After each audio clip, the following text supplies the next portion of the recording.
Hello everyone! If you're watching this video, then it's the 10th of December 2015. Today is a very special day. Because today I have turned 30. It's also the day where I, Visual Pony, start a new segment on my channel. It might be that this is just a one-time thing, a little special for my birthday. It might also be that this is a regular occurrence. But the updates are not planned, it's just something that I plan to do, on a semi-regular basis. Now what I'm going to do here is, many of you have stories that you want me to read. There's a plethora of stories, but I'm only one person. And there are so many other good people out there. So, what I'm going to do is, I'll try at least once a month to pick one story that I will definitely not read, but that has already been read by someone else. Or I will give you a story that I have rejected for some other reason. For example, because it's been on hiatus for too long, or it's been too long since it has been updated. And I will read part of it to you. Then, in the event that I chose a story that I have only rejected because it is not completed or because it is on hiatus for too long, I will put a link in the description below and you can go and give it a read. In the event that I choose a story which has already been read, I will give you a link to the audiobooks that someone else has already done. Also in the description below. For today's stories I will definitely not read segment, I have chosen one of my all-time favorites. As you all know, I have bought a book. The Book of Past Sins.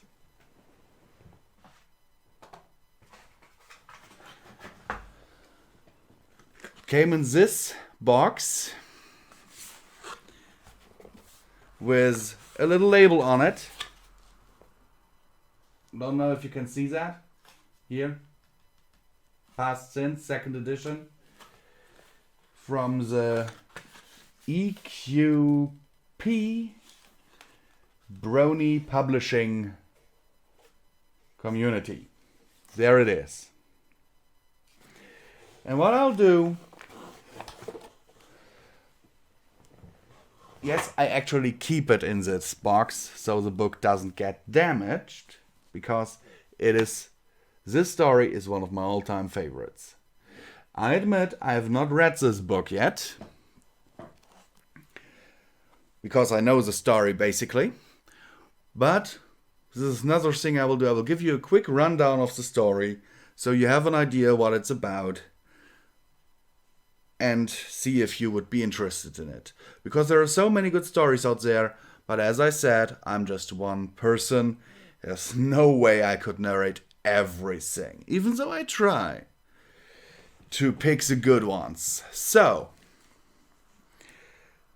Past Sins was written by Penn Stroke and Betty Gloom. The text inside the cover says... Oh, by the way, that's another thing about this book that I have not shown previously. You see this nice cover?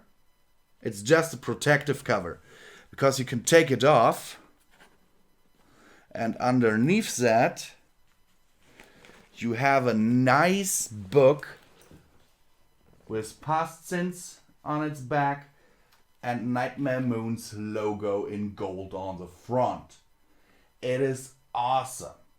I mean, it was expensive, but it was definitely worth it. So now I will tell you the summary of the story, which is written in this protective cover. By the way, I will narrate this little segment here. It is unedited, so every mistake I make will be left in. And every cough and every sneeze. Once upon a time, in the medical land of Equestria, a little unicorn pony named Twilight Sparkle discovered an old, forgotten legend detailing the return of one of the greatest threats to the land that has ever been known, Nightmare Moon.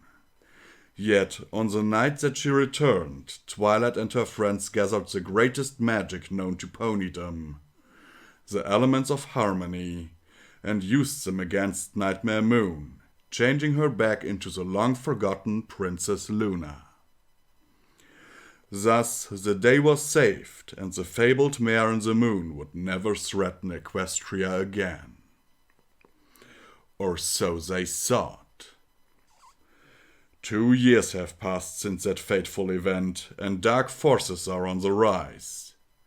An insane cult, calling itself the Children of Nightmare, has attempted to resurrect Nightmare Moon with a body and life all of her own.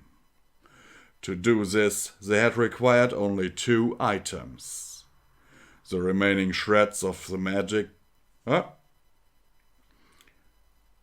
The remaining shreds of magic of their Queen of the Night, and the little unicorn pony responsible for her downfall. However, the unforeseen rescue attempt by Princess Celestia interrupts the spell and causes something unexpected to occur. Twilight Sparkle now has to deal with the repercussions of Celestia's interference on that night. An innocent black alicorn filly she calls Nyx, who is now living with her in the Golden Oaks library. Is this little filly just a Nightmare Moon look-alike? Or is she truly the mare in the moon, reborn and destined to once again bring about nighttime eternal in Equestria? In either case, Twilight has to protect Nyx from those unable to see beyond her dragon-like eyes, and who would just leave her forever haunted by sins of a past not her own.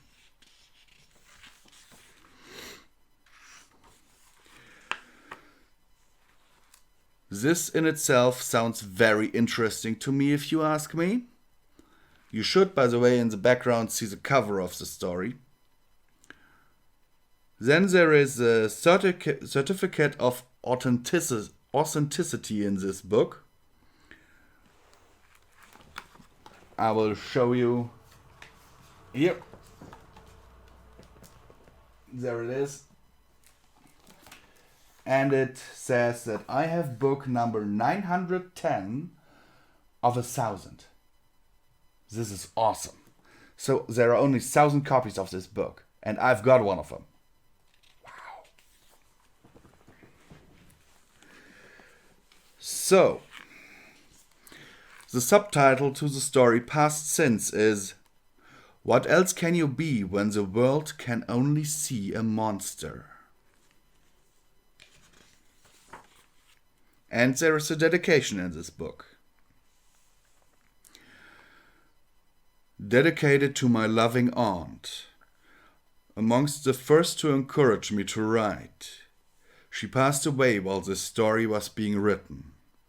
She was a third-grade teacher, a mother, a wife, and a dear aunt, and I will miss her greatly. This in itself, by the way, is a very nice gesture by pen stroke. I will take a little drink before I continue, because I've been recording for a few minutes already, and my tongue is getting dry.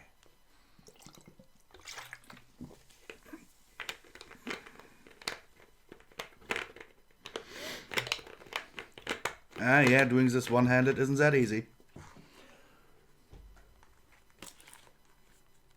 So, let's begin with the story, shall we? Prelude. Resurrection. Amidst dim candlelight, a single unicorn sat with his head bent down, his eyes shut. He sat alone at the edge of a still pond, his reflection dancing in the water.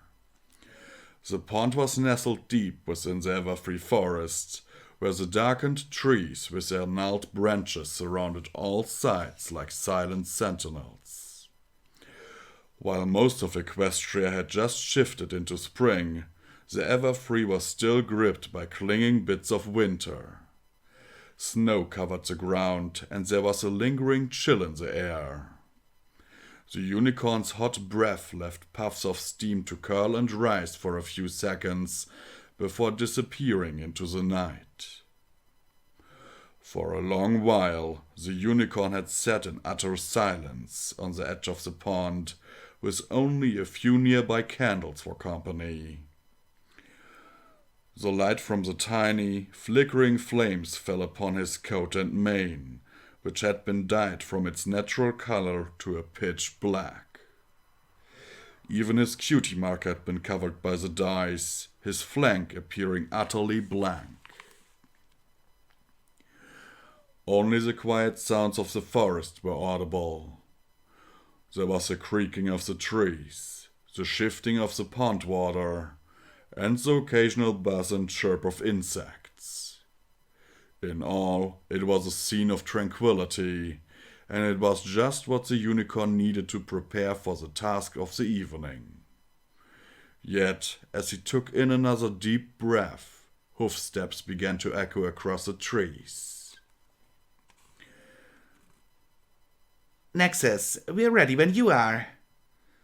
The black unicorn, spell Nexus, took in another breath, and his turquoise eyes opened as he turned to look at the pony who had approached him from behind. I will be there shortly. I will be along shortly. The pony who had interrupted gave a nod before disappearing back into the forest. Nexus waited for the hoofsteps to fade into silence before lighting his horn. His magic flowed freely, and he used the mystic energy to reach to his side and levitate a number of items into the air. He then looked skyward, fixing his gaze on the moon. Our queen, guide me this night, for it is beneath this full moon that our efforts come to fruition. Nexus spoke the words slowly, with a voice that carried the tone of a pony well practiced in preaching, whose words could inspire loyalty and devotion. It was a voice that had drawn great minds and strong bodies to the cause, though at the moment Nexus spoke only to himself as he lowered his head and touched the hoof to his chest. Let me be merely a vessel for your will and strength until the deed is done. The levitating items drew close to him and began to circle slowly. There was a cape, midnight blue in color, with white stars all across its surface that billowed as it moved through the air. Along with the cape were pieces of armor, all comprised of a grayish-purple material. There were horseshoes, a neck brace, and lastly a chest plate which had a turquoise crescent moon set into its center. Let me bear your mane. Nexus spoke as he drew the cape over his back. Both powerful and beautiful, a depiction of the endless sky. Let me stand in your uniform. He continued as the armor began to secure itself to his body. In the armor that pays tribute to your image and greatness. Let me be your agent this night, for it is you I serve above all others. The final piece of armor levitated towards Nexus, a helmet made of the same metal as the chest piece. The unicorn guided the helm carefully, bringing it down his horn until it fit snugly onto his head. May your power be with me, for tonight you shall breathe and taste the cool night air for yourself. You shall look upon the world with eyes of your own, and no longer will you be forced to share a body with a weak foal as you have in the past. Tonight you shall be your own mare, never again to be threatened by the elements of harmony. Nexus rose to his hoofs and looked at his reflection in the pond. He now appeared the ultimate doppelganger of his mistress, and, like any eager acolyte, he was ready to bear witness to her power and knowledge. Through the efforts of him and his group, they would see their queen rise again. Yet it was only he that was allowed to look so much like the queen, to lead the spell that was about to be cast. It was his place of honor, one no pony could steal from him. Tonight, Nightmare Moon, your followers shall grant you a life of your own, and the tyrant of sun and moon shall fall. Mentally prepared, Nexus turned from the pond and began to walk into the forest. He followed a trail that connected to a nearby clearing, which came into view quickly. The clearing was occupied by several unicorns, pegasi, and earth ponies who were moving back and forth across the space as they constantly checked their work. The ground had been cleared of snow, though a few piles were left dotted about the space. On both the exposed ground and on the piles of snow, there were wooden bowls filled with oil-soaked powders. Paint had been employed to draw arcane lines of power, and cloaked pegasi worked in the air above to push clouds together to hide the clearing from prying, skybound eyes. All the ponies Nexus saw wore the black cloak of the Order, except for 3 who stood giving orders: a pair of pegasi and an earth pony. They, like Nexus, wore the honored armor, though he alone wore the flowing, star-filled cape and the helmet. Only he had the honor of wearing those vestments. "How close are we, Nightwind?" Nexus asked as he approached the trio.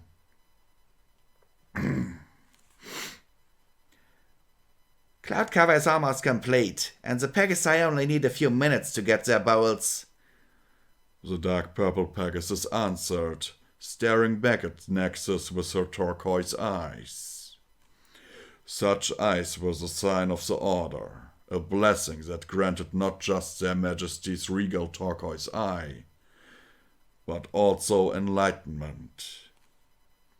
"Good," Nexus said before turning to the Earth Pony.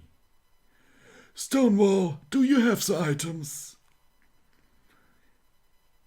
They have not left my sight since our departure from Canterlot, Nexus.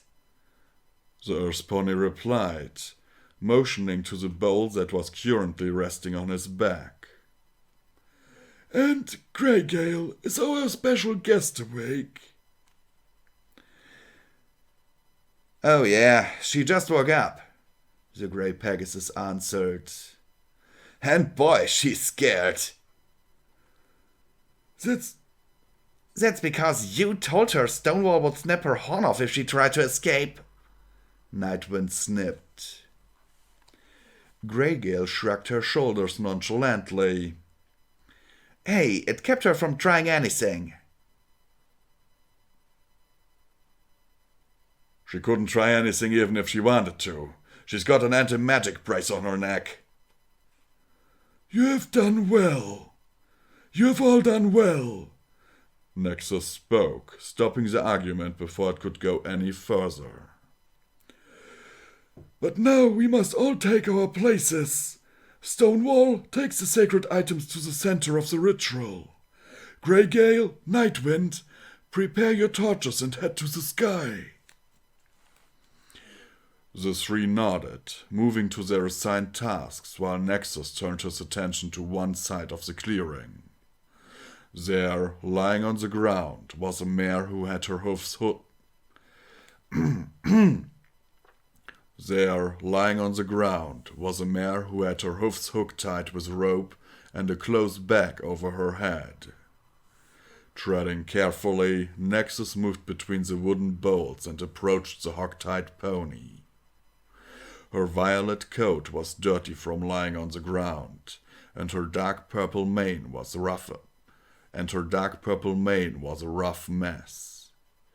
The sight of her like that made Nexus smile, and once he was close enough, he used his magic to remove the bag on her head and reveal her terrified eyes. I'm so happy you were able to join us this evening, Miss Sparkle. Who are you? What are you going to do to me? Twilight Sparkle asked in a panicked squeak, just barely managing to find her voice. She struggled at the ropes around her legs and tried to use her magic to escape. However, not only had she been physically bound, but her metal brace secured around her neck kept her from making her use it. However, not only had she been physically bound, but the metal brace secured around her neck kept her from making use of her magic.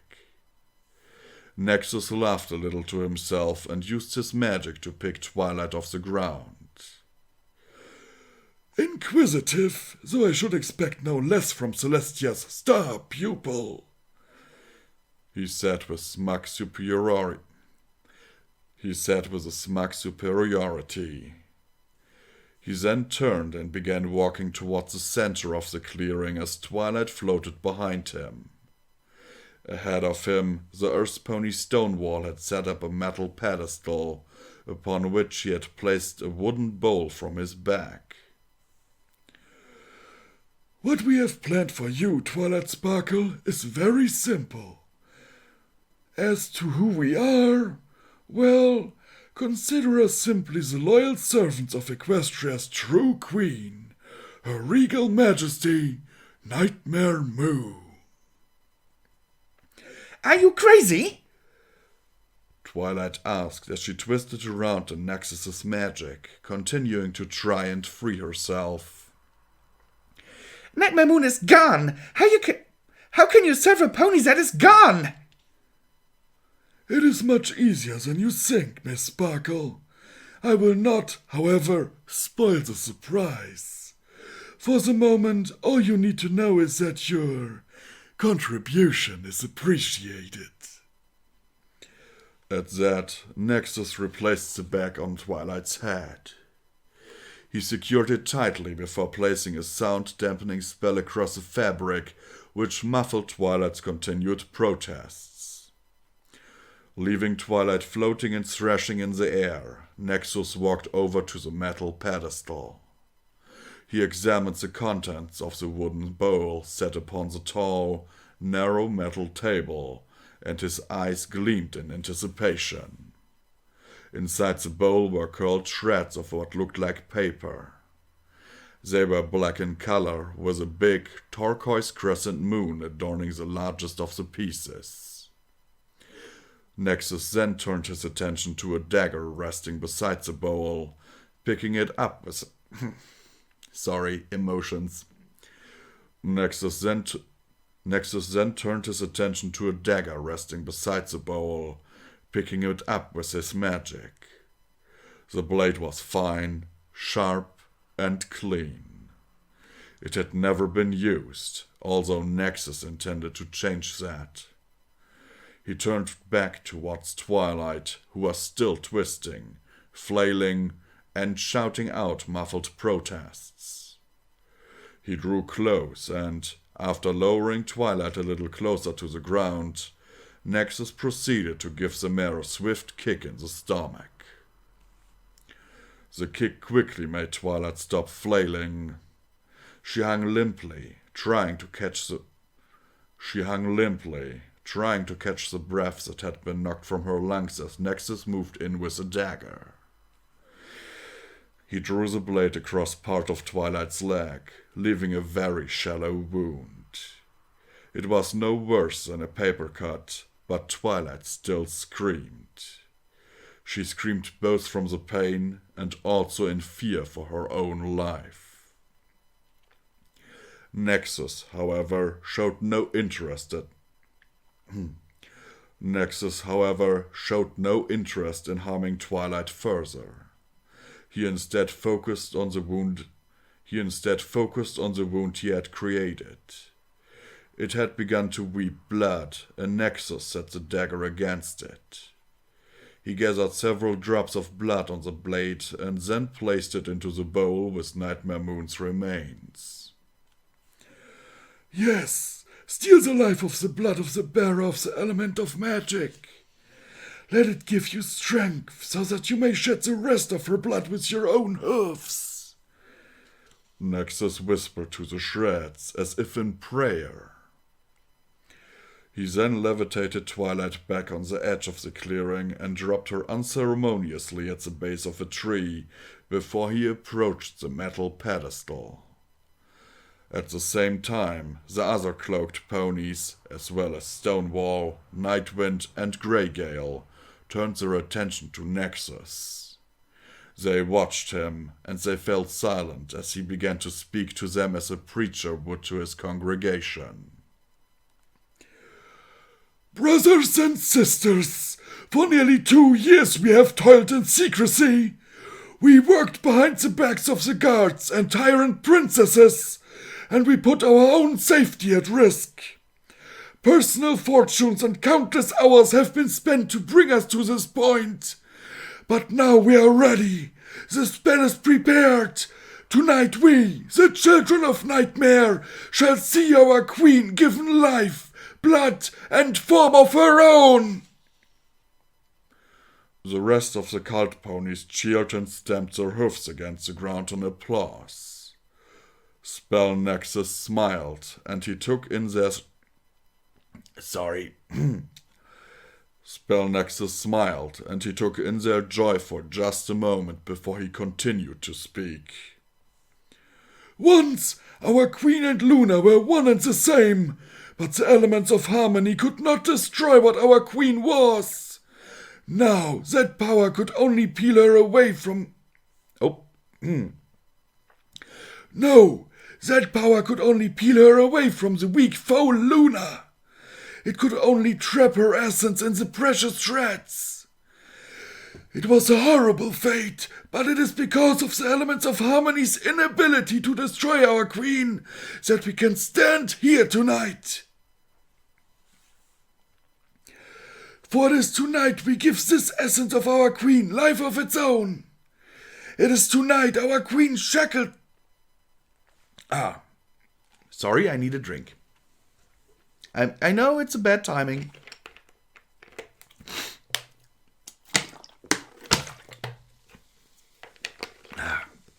But speaking of spell nexus, makes me thirsty and kind of woozy in the head. Yeah, okay. For it is tonight we give this essence of our queen life of its own. It is tonight our queen's shackles to the meek Princess Luna shall be broken forever. And it is tonight that our campaign to retake Equestria begins.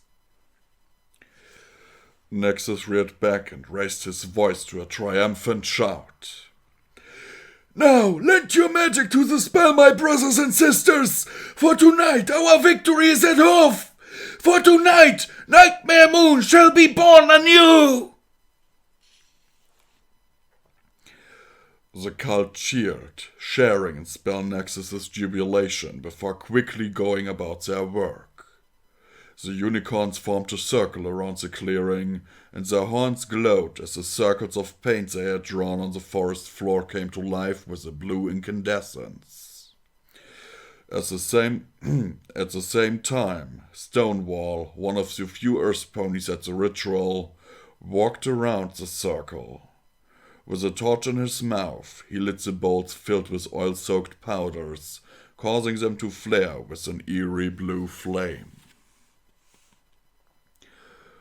A similar scene was occurring in the air above the ritual. There, the Pegasi cult members held more bolts of powder, keeping them aloft while Grey Gale and Nightwind flew amongst them. The two armored Pegasi lit each bowl with practiced efficiency before joining Stonewall on the edge of the spell, where the trio would watch as it unfolded.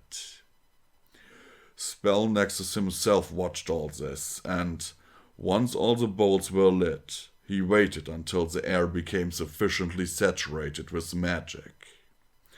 He then used a spell of his own to take the fire from one of the bowls. He held the fire gingerly and carried it over to the ritual's center slowly so that it wouldn't die. Then, with a final pleased smile, he tossed the fire into the bowl containing the shreds of Nightmare Moon and the bloody dagger. The shreds burst into flame almost instantly, and Nexus quickly retreated to the edge of the circle to join his fellow unicorns. There, they all began to twist and form the magic in the air, working it like potters with clay. They shaped the free magic, molded it, and began to force it down into the bowl that contained the shreds of Nightmare Moon. And, after a few anxious moments, Nexus saw what he had hoped for. The blood-soaked dagger started to float above the fire, cradled by the energies of the spell. The blood was drawn up from the blade and formed into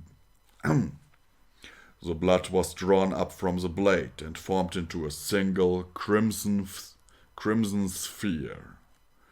The dagger itself was then launched clear of the spell with such force that its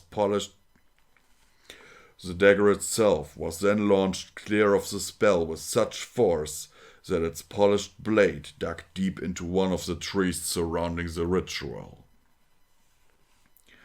Then, with the dagger gone and the blood remaining, black smoke began to billow from the ritual. Then, with the dagger gone and the blood remaining, black smoke began to billow from the central bowl. The shreds of Nightmare Moon were starting to burn, and the smoke they released formed around the large drop of blood. The fires, smoke, and magic from the wooden bolts set around the spell were drawn in as well. Everything was swirling and orbiting the spell's focal point, being drawn in like water in a whirlpool. The drop of blood became encased in a black sphere, and that black sphere began to slowly grow. It drew in the fire and smoke, and everything else growing larger with each passing moment. "Yes, it is working, my brothers and sisters!" Nexus called out. "She is beginning to take shape! Our queen shall be soon!" Crackoo!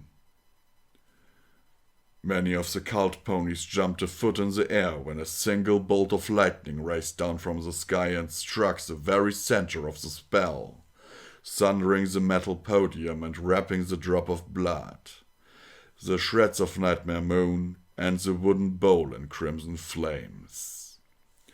At the same time, the cult's carefully constructed cloud cover was blown back, and a full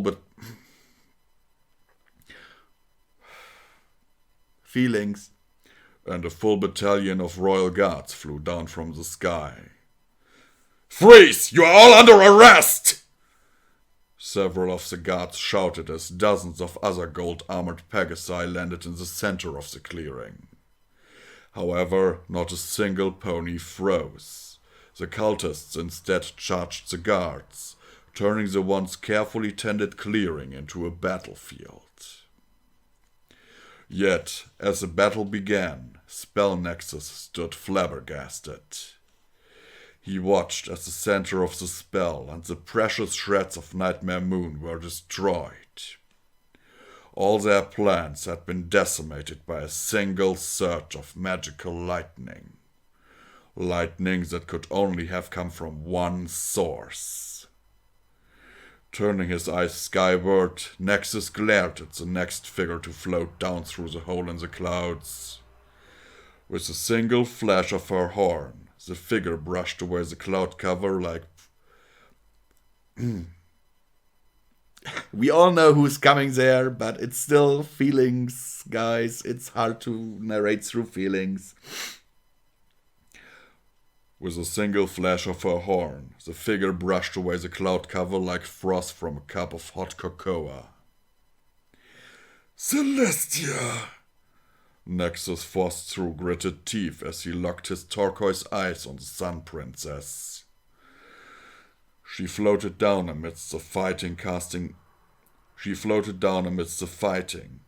back any ponies that dared attack her with barely any effort, and it enraged Nexus.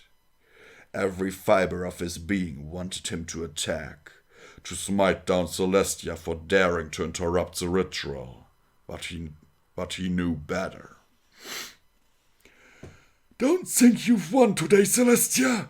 You've merely delayed me at best. Nexus hissed. He then barked at any cultists nearby, calling them to him as his horn began to glow. Together with Greygale, Nightwind, Stonewall, and a few dozen of the other cultists, Nexus cast his spell, and the group as a whole seemed to vanish into thin air.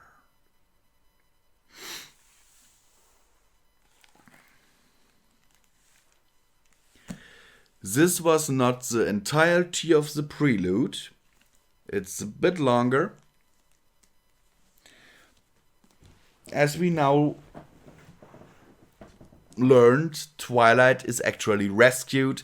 Nightmare Moon doesn't get to spill the rest of her blood. But I will give you a small little spoiler here. Nightmare Moon is resurrected, as you have heard in the beginning in the summary, in the filly Nyx. And Twilight finds her. So basically, Nyx is then living with Twilight. I invite you to read the story. I will leave a link in the description. But I know of 2 readers who have already produced an audiobook of this story. One being Greenlitsky. That's the version that I listened to and that introduced me to this story. But there's also another version, and that one I will highly recommend to you, because that guy, wow. That voice, wow. Illya Leonov has made a complete reading of Past Sins. I will now play a few seconds of his Past Sins reading, starting now. Amidst dim candlelight, a single unicorn sat with his head bent down, eyes shut. He sat alone at the edge of a still pond, his reflection dancing in the water. The pond was nestled deep within the ever-free forest, where the darkened trees with their gnarled branches surrounded all sides. And just to be fair, here are a few seconds of Greenlitsky's version. By the way, I will link both in the description. You can choose whoever you want, but I would recommend Illya Leonov. Amidst dim candlelight, a single unicorn sat with his head bent down, eyes shut. He sat alone at the edge of a still pond, his reflection dancing in the water. The pond was nestled deep within the ever-free forest, where the darkened trees, with their gnarled branches, surrounded all sides like silent sentinels. While most of Equestria had just shifted into spring, the Everfree was still gripped by clean bits of wind. Okay, this concludes my first ever segment of stories I will definitely not read. I hope you enjoyed it. I hope I could awaken your interest in past sins, because it is really a very good book. By the way, if you want to order one of those, I don't know if they still have some of the second edition. I believe last time I checked they still had some.